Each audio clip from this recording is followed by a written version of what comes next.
Hi, seniors. Good morning.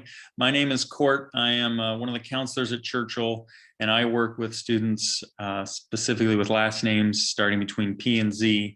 But today I'm here to share information with all seniors, specifically about the college process, trying to time it right now as of late February.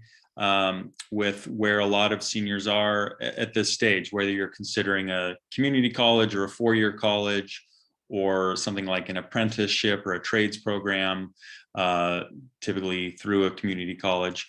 And so I know it's sort of an interesting stage right now where you're wanting to get as much done, or maybe hearing a lot about deadlines and the importance of taking care of things on time, but there's also sort of a waiting game going on where you might be waiting to hear back from colleges or waiting to hear back as far as financial aid or scholarships. And so I'm just going to spend a little bit of time, maybe 10 or 12 minutes today, covering the most important information where a lot of seniors would find themselves right now and trying to make plans for next year.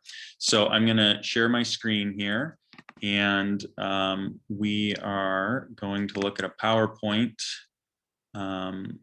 presentation. If I can get that going, here we go.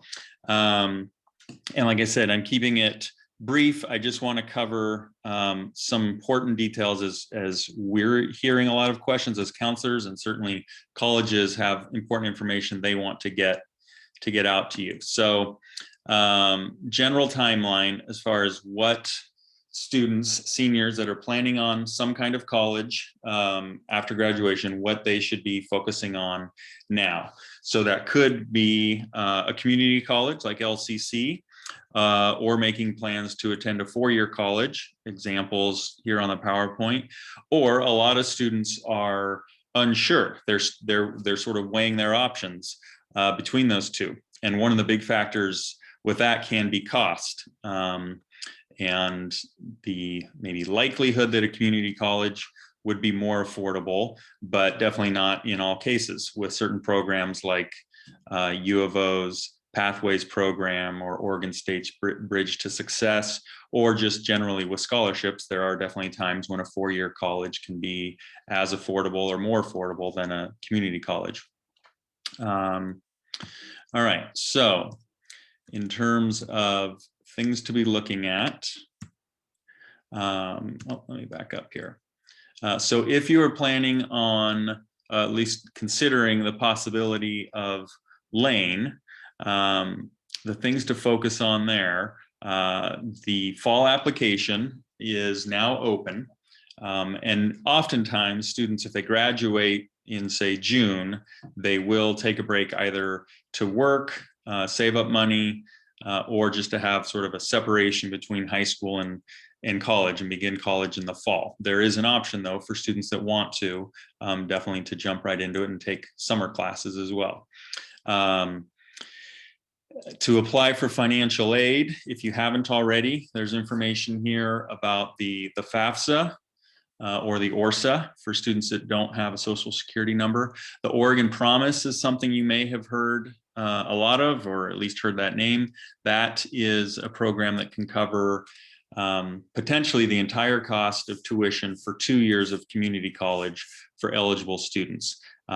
Essentially, it sort of combines aid that a student may get, like a Pell Grant, which is a federal grant, or state funding from the state of Oregon, and combines it with some other funds to help cover that cost of sort of the average cost of tuition at a community college. You can see on here a link to more information about that, or to the application. Couple other things about LCC.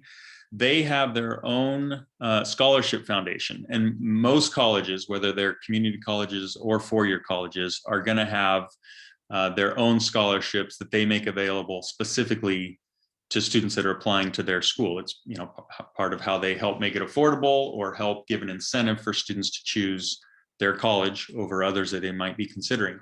So Lane Foundation, sometimes students don't think about that with the community college because it is more affordable to begin with, but it can still, there's still certainly significant tuition expenses as well as living expenses, maybe paying for rent, paying for books, paying for computer or technology fees. And they have scholarships that can help cover some or all of those expenses. The deadline is coming up. It's on March 2nd. The website you can go to apply for those scholarships is listed here. For students that are applying to go to Lane and included it as one of their schools on their FAFSA application, you should be getting a financial aid award letter from LCC, hopefully in April, potentially in May. They try to have them out in April so that students can get that information soon, obviously, but especially for students that are deciding between a community college and a four-year college, getting that information in April helps give you a chance to compare your options before May 1st. And I'll mention this in a little bit with the four-year college info, but that's a very common deadline for four-year colleges to say, we need to know by then if you're planning on attending or not, so that we can keep holding your spot and keep it for you or offer it to someone else. There's also just a quick mention here of a program that Lane started last year when we first moved to distance learning, an opportunity to take one class tuition free in the spring and summer. You can see that information there. Okay, as far as four-year colleges, and just a quick reminder, when we say a four-year college, that simply means a college that typically a full-time student who's progressing and moving along can graduate in about 4 years, a full-time student. So that's U of O, Oregon State, or a wide range of private colleges like a Linfield College or University of Portland, or of course colleges out of the area or out of state. So that process, it can vary a lot from one school to another. Some colleges have begun notifying applicants, but are still in the process of notifying other applicants. And then other colleges wait and do everything all at once. They'll have one big date, maybe in mid-March or the very end of March, where all the admissions decisions, whether they're admittances or denials, go out all at once. Scholarship and financial aid award letters usually come later. If you're admitted, that may not be part of that initial letter that you get or email that you get. It'll come separately and be more detailed, especially a financial aid award letter. It will really outline, in detail the aid that you're eligible for and the ways to bring down that cost of college. And we'll look briefly, I'll show you an example of aid award letter here in a minute. If you applied by sort of the regular deadlines that they post, and colleges have all different deadlines, so there's not like one date I can tell you, but if you were applying within their recommendations, you should, whether or not you've heard by now, you should have heard by about April 1st, both in terms of an admissions decision, and then if you are admitted, that financial aid award letter. And the intention here is to give students and families some time, roughly a month, to review all their options, compare costs, get final questions answered from a college, maybe make a visit to a college, attend an online event or an in-person event possibly, and then make a decision by May 1st. That's when, as I mentioned before, as far as four-year colleges go, where you may risk losing your spot sometime after that. And the colleges will give you all this information, at their end, and certainly would be happy to field questions that you've got. Okay, some other just quick things about four-year colleges. If you applied on time but haven't heard back yet, don't worry. Sometimes students start to, think no news is bad news, and especially if you have friends that have maybe heard from that same college. But that's not really the way it works. They've got a ton of applications to get through. They work on them, slowly over the weeks and months, really in the wintertime. So don't read anything into that. And then this has been coming up a lot this year, that colleges are hearing, or we as on the high school side are hearing, that students feel like, distance learning, we're not able to cover as much content as an in-person class, simply because there's not as much, class time, seat time, as well as just the challenges of distance learning. And it's been very hard for a lot of students. So, there's some concern, like, does this mean a student is not going to be prepared for colleges? And we're hearing a lot from colleges that they recognize that there's that concern. There's going to be that gap in information, and they're gonna bridge that. If they admit you and you show up there in the fall, they're going to have resources available to you to help prepare you for what you need. As far as ways to help pay for a four-year college, the quick overview here, you've got the FAFSA, which is a free application for federal student aid. OSAC is an Oregon nonprofit that oversees the distribution of hundreds of scholarships specifically for Oregon high school graduates. So it's a much smaller pool. You're not competing against students from across the country for scholarships. And there's a huge range. Some of them are intended for, really successful, ambitious students, whether that's with their, really high GPAs or a range of activities. Some of them are very intentionally, not for that type of student, because they know that there's other scholarships out there aimed for that type of student. So some of them will be very intentionally for students that, didn't have straight A's or anything close to straight A's, or maybe just have a very specific interest or experience in something.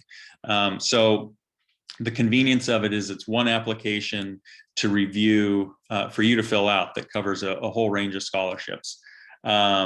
And that deadline is coming up at the very beginning of March. Here's a website for it. And then in scholarship, in Naviance, there's a scholarship list. And Cherie in our Career Center, she keeps that updated, and is just a great resource if you want to reach out to her and ask her about scholarships in general, and she can kind of get to know more about you, what your interests are or experiences, and she may have some specific scholarships in mind. Just real quickly, from attending a meeting last week with U of O admissions reps, I got some updates here. They hope to have all their offers of admission and financial aid award letters out by mid-March for students that applied by their January deadline. The deadline to submit the FAFSA, if you haven't already, is March 1st, so that's coming up. And then they have a lot of springtime virtual events this year to help either admitted students or students that are still waiting to hear, to give them information, help connect you with resources and programs on campus. And there's a link to that. Okay, so if you've got questions, who should you contact? First and foremost, if it's a question about college specifically, we always encourage students reach out to the college. They do want to get to know you.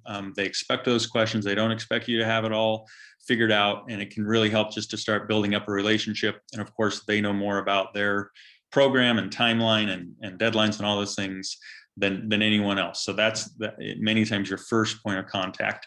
If it's something more on the high school side, or you're just not sure where to begin or who to ask, there's a listing here of the different folks at Churchill that are happy to help. And each of us offer office hours, either drop in or scheduled office hours, and we'd be happy to work with you. All right, the last thing I'm going to do here is, like I said, just briefly, I've got a financial aid award letter. This is a sample. It's from a few years ago, so the cost, unfortunately, has only gone up. This one happens to be for the University of Oregon, but they contain the same general information. They won't look exactly the same because they use their own templates, but you'll see here, like in the top left corner, this gives an overview of the student expenses, from tuition and fees to food and housing, meaning living in the dorms and being on the meal plan, books and supplies.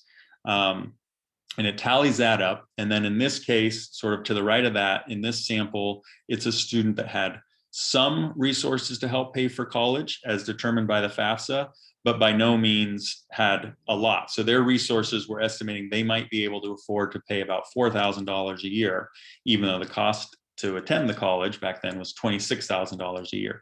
So then the lower part of the letter, the bottom part, is the financial aid and scholarships that the student is eligible for. And you can see there, just briefly, it kind of gives a combination in this example of a student that received grant money, which was sort of need-based grant that you don't have to pay back, a tuition waiver, which is sort of like a scholarship, and then something like a work study, which is just a part-time job, but they help you figure out, okay, if you have that income, you can also maybe contribute that to helping pay for college.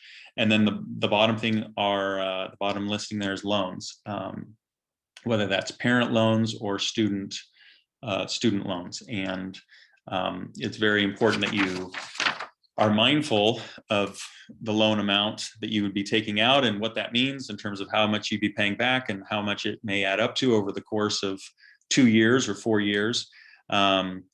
But oftentimes loans, a realistic or a manageable amount of loan to take out is an important piece of the puzzle to being able to afford college.